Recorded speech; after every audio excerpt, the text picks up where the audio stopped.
Hello medicos, welcome to NEET கக்கஸ் தமிழ். நான் Kishore, second year MBBS. Preparation நல்லா போயிட்டு இருக்குன்னு நினைக்கிறேன். இந்த வீடியோவில் ரெண்டு முக்கியமான விஷயத்தை பற்றி பார்க்க போகிறோம். ஃபர்ஸ்ட் என்ன, உங்களுக்கு ஒரு குட் நியூஸ். தமிழ்நாடு கவர்மெண்ட் NMCக்கு ஒரு ரெக்வஸ்ட் பண்ணியிருக்காங்க. என்னன்னா 10 கவர்மெண்ட் மெடிக்கல் காலேஜில் 50 சீட்ஸை இன்க்ரீஸ் பண்ண ஒரு ரெக்வஸ்ட் ஃபார்ம் கொடுத்துருக்காங்க. அது வந்து பார்த்தீங்கன்னா ஆல்மோஸ்ட் 500 MBBS சீட்டுங்க. இப்போ திருவண்ணாமலை மெடிக்கல் காலேஜ் இடத்துல 100 சீட்ஸ் தான் இருக்குது. இன்னொரு 50 சீட்ஸ் இன்க்ரீஸ் பண்ணால் ஆல்மோஸ்ட் நமக்கு 500 சீட்ஸ் இன்க்ரீஸ் ஆக போகுது. அதனால 500 பேருக்கு இன்னும் கொஞ்சம் வாய்ப்பு கிடைக்க போகுது கவர்மெண்ட் மெடிக்கல் காலேஜில் படிக்க. ஸோ இது நல்ல நியூஸ். இதை நமக்கு NMC அப்ரூவல் பண்ணணும்னு சொல்லிட்டு நம்ம நம்பலாம். ஓகேங்களா? அடுத்து வந்து பார்த்தீங்கன்னா டாக்குமெண்ட்ஸ் ரெக்வயர்ட். இது வந்து பார்த்தீங்கன்னா இன்னும் நம்ம நீட் அப்ளிகேஷன் சொல்லலை. ஆனால் இந்த டாக்குமெண்ட்ஸை நீங்கள் முன்னாடியே சில மிஸ்டேக்ஸ்லாம் இருந்தால் கரெக்ட் பண்ணி அது புது டாக்குமெண்ட் வாங்கி வச்சுக்கணும். அது மட்டும் இல்லாமல் என்னென்ன டாக்குமெண்ட்ஸ் மட்டும் இல்லையோ அது ப்ரீயராக நீங்கள் ரெடி பண்ணி வச்சுக்கிட்டா அப்ளிகேஷன் டைமில் நீங்கள் டென்ஷன் ஆக வேணாம். அதுக்காக தான் இந்த வீடியோ மேக் பண்ணியிருக்கேன். இப்போது என்னென்ன டாக்குமெண்ட்ஸ் தேவைன்னு சொல்லிட்டு பார்க்கலாம்.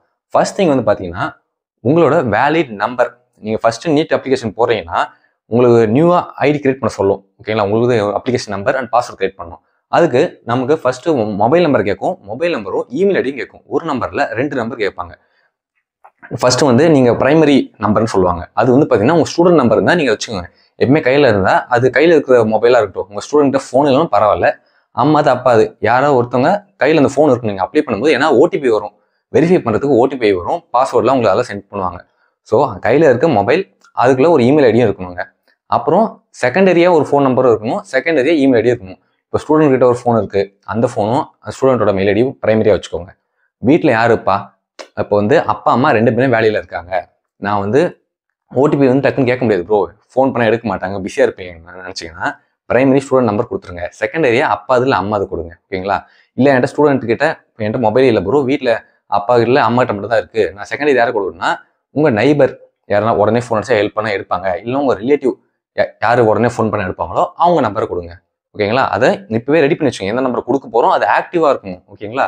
அடுத்தது உங்களோட நேம் என்ட்ரி பண்ண சொல்லணும். நிறைய பேருக்கு டவுட், ப்ரோ எனக்கு வந்து ஆதார் கார்டில் ஒரு நேம் இருக்குது, மார்க் ஷீட்டில் ஒரு நேம் இருக்குது, நான் என்ன பண்ணட்டும் அப்படின்னு கேட்டிங்கன்னா உங்களுக்கு அங்கே நேம் என்ட்ரு பண்ணும்போது as per 10th mark sheet enter பண்ணுங்க கேட்பாங்க. ரிப்பீட்டர்ஸாக இருந்தால் தெரிஞ்சிருக்கும். லாஸ்ட் இயர் அப்ளை பண்ணும்போது போட்டிருக்கோம் நேம் வந்து 10th மார்க் ஷீட்டில் இருந்தால் அப்ளை பண்ணுங்கன்னு தான் போட்டிருப்பாங்க. ஓகேங்களா? ஸோ ஆதாரில் எப்படி இருக்குன்னா கவலைப்படாதீங்க. உங்கள் 10th மார்க் ஷீட்டில் கரெக்டாக இருந்தால் ஓகே. அண்ட் இன்னொரு முக்கியமான விஷயம் என்னன்னா அப்பாவோட நேம் வந்து ஆதாரில் வேறு மாதிரி இருக்குது ப்ரோ, 10th மார்க் ஷீட்டில் வேறு மாதிரி இருக்குது ப்ரோன்னு கேட்பாங்க. நீங்கள் வந்து அப்பாவோட நேம் வந்து மார்க் ஷீட்டில் இருக்கிற மாதிரி போடுங்க. ஆதாரில் தப்பாக இருந்தாலும் பரவாயில்ல, மார்க் ஷீட்டில் எடுத்து என்ட்ரு பண்ணுங்கள். இப்போ உங்களுக்கு டைம் இருக்குது. ஓகேங்களா? இன்னும் 3 மந்த்ஸ்க்கு உங்களுக்கு கவுன்சிலிங் அப்போ தான் இந்த டாக்குமெண்ட் வெரிஃபிகேஷன் நடக்கும். அது இன்னும் ஒரு நமக்கு 5 மந்த்ஸ்க்கு இருக்குன்னு வச்சுக்கோங்க. அதுக்குள்ளே நீங்கள் இ-சேவை மையத்துக்கு போயிட்டு உங்கள் ஆதாரில் என்னென்ன மிஸ்டேக் இருக்கோ அது எல்லாத்தையுமே கரெக்ட் பண்ணிக்கோங்க. ஓகேங்களா? மினிமல் சார்ஜ் தான் பண்ணுவாங்க. ஸோ நீங்கள் போயிட்டு உங்களுக்கு அட்ரஸ் தப்பாக இருந்தால் அட்ரஸ் மாற்றிக்கோங்க. அப்பா பேர், டேட் ஆஃப் பர்த் எல்லாத்தையும் சேஞ்ச் பண்ணிக்கோங்க. அப்புறம் நான் வந்து சின்ன வயசில் எடுத்த ஃபோட்டோ தான் ப்ரோ இருக்குது ஆதாரில். அப்போ வந்து இப்போ அடையாளமே தெரியாமல் இருக்கும். நீ தானே ரொம்ப சின்ன வயசில், அதாவது ஒரு 5th ஸ்டாண்டர்ட் 4th ஸ்டாண்டர்டில் இருக்கிற மாதிரி இருக்க ஃபோட்டோஸ்லாம் இருந்தால் ஃபோட்டோஸையும் சேஞ்ச் பண்ணிக்கோங்க. இல்லை ப்ரோ நான் ஒரு 10th 11th 12th எடுத்த ஃபோட்டோஸ் தான் இருக்குதுன்னா அது ஓகே. பட் உங்களே சரியில்லை, ரொம்ப சின்ன குழந்தையா இருக்க மாதிரி ஃபோட்டோ இருந்துச்சுன்னா அதை மாற்றிடுங்க. ஸோ ஃபர்ஸ்ட் நீங்கள் என்ன சேஞ்ச் பண்ணால் உங்கள் நேம் கரெக்டாக இருக்குன்னு பார்த்துக்கோங்க ஆதாரில். அப்புறம் ஃபாதர் நேம், அப்புறம் அட்ரஸ், அதுக்கப்புறமா ஃபோட்டோ, இதெல்லாம் சேஞ்ச் பண்ணி வச்சுக்கோங்க. ஓகேங்களா? நீங்கள் போனால் பரவாயில்ல, அப்பா போய் அப்ளிகேஷன் பண்ண சொல்லுங்கள். வீட்டில் யார் ஃப்ரீயாக இருந்தாலும் போக சொல்லுங்கள். உங்களை ஃபோட்டோ எடுக்க மட்டும் கூப்பிடுவாங்க. அப்போ போயிட்டு நீங்கள் ஃபோட்டோ எடுத்து உங்கள் தம்பெனிலாம் வச்சுட்டு போங்க. இதுக்காக ஒரு டேவை வந்து நீங்கள் வேஸ்ட் பண்ண வேணாம். சரிங்களா? அடுத்து வந்து பார்த்தீங்கன்னா உங்களுக்கு இப்போ நீங்கள் 12th ஸ்டாண்டர்ட் படிக்கிற மாதிரி இருந்தால், இப்போ தான் நான் 12th போக போகிறேன், எனக்கு மார்க் ஷீட்டே இல்லைனா பரவாயில்ல, அங்கேயே கேட்கும். அப்ளிகேஷன் போடும்போதே நீங்கள் கரண்ட் அப்பியரிங் ஸ்டூடெண்ட்டாக முடிச்சிங்களான்னு கேட்கும். நீங்கள் அப்பியரிங் ஸ்டூடெண்ட்னா உங்களுக்கு மார்க் ஷீட் டீட்டெயில்ஸ்க்கு எதுவுமே கேட்காது. நீங்கள் ஆல்ரெடி முடிச்சுட்டா மட்டும் தான் மார்க் ஷீட் நம்பர்லாம் கேட்கும். ஸோ அதை பற்றி கவலைப்படாதீங்க. அப்பியரிங் ஸ்டூடெண்ட்டுக்கு அட்மிட் கார்டு இருந்தால் போதும், அது இல்லைனாலும் பரவாயில்ல. ஓகேங்களா? அடுத்து கம்யூனிட்டி சர்டிஃபிகேட் நீங்கள் வந்து பார்த்தீங்கன்னா இப்போ வந்து டிஜிட்டல் ஆயிடுச்சு. ஆனால் ஒரு சிலது வந்து பார்த்தீங்கன்னா பழைய கம்யூனிட்டி சர்டிஃபிகேட் கார்டு மாதிரி இருக்கும், ஹேண்ட் ரிட்டனில் எழுதி வச்சிருப்பாங்க கார்டு ஷீட். அதெல்லாம் வந்து பார்த்தீங்கன்னா அதுவும் நீங்கள் இ-சேவை மையத்தில் போயிட்டு டிஜிட்டல் கம்யூனிட்டி சர்டிஃபிகேட் எப்படி அப்ளை பண்ணு கேட்டிங்கன்னா அங்கேயே அப்ளை பண்ணி கொடுத்துருவாங்க. ஓகேங்களா? சிம்பிள் தான். அதுவும் நீங்கள் டிஜிட்டலுக்கு மாற்றி வச்சுக்கிறது நல்லது. அடுத்து கேட்டகரி சர்டிஃபிகேட்னா என்ன ப்ரோ? அது ஒரு கன்ஃபியூஷனாக இருக்கும். நிறைய இடத்துல எக்ஸ்பிளைன் பண்ணியிருக்க மாட்டாங்க. ஸோ நான் உங்களுக்கு தெளிவாக சொல்லணும்னு சொல்லிட்டு பார்க்குறேன். கேட்டகரி சர்டிஃபிகேட் என்னன்னா, இப்போ நம்ம ஆல் இந்தியா கோட்டாக்கு அப்ளை பண்ணுறோன்னு வைங்க. அங்கே வந்து நம்ம தமிழ்நாட்டில் இருக்கிற மாதிரி BC, MBC, DNC இல்லை அது என்ன BC முஸ்லீம் அந்த மாதிரிலாம் கேட்டகரி இருக்காது. அவங்கள எல்லாமே OBCன்னு ஒரு கேட்டகரியில் வச்சுருவாங்க.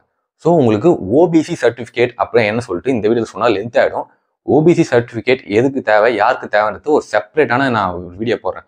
ஓபிசி சர்டிஃபிகேட்ல யார் யார் வருவாங்கன்னா, இப்போ எம்பிசி இருக்காங்கன்னு வைங்க, எம்பிசி, பிசி, டிஎன்சி, அப்புறம் பிசி முஸ்லீம் இருப்பாங்கல்ல, பிசி முஸ்லீம், இவங்க எல்லாருமே ஆல் இண்டியா கோட்டால எப்படி பிரிச்சிருப்பாங்கன்னா ஓபிசின்னு பிரிச்சிருப்பாங்க. இந்த ஓபிசியே ரெண்டா வரும், கிரீமி லேயர், நான் கிரீமி லேயர்.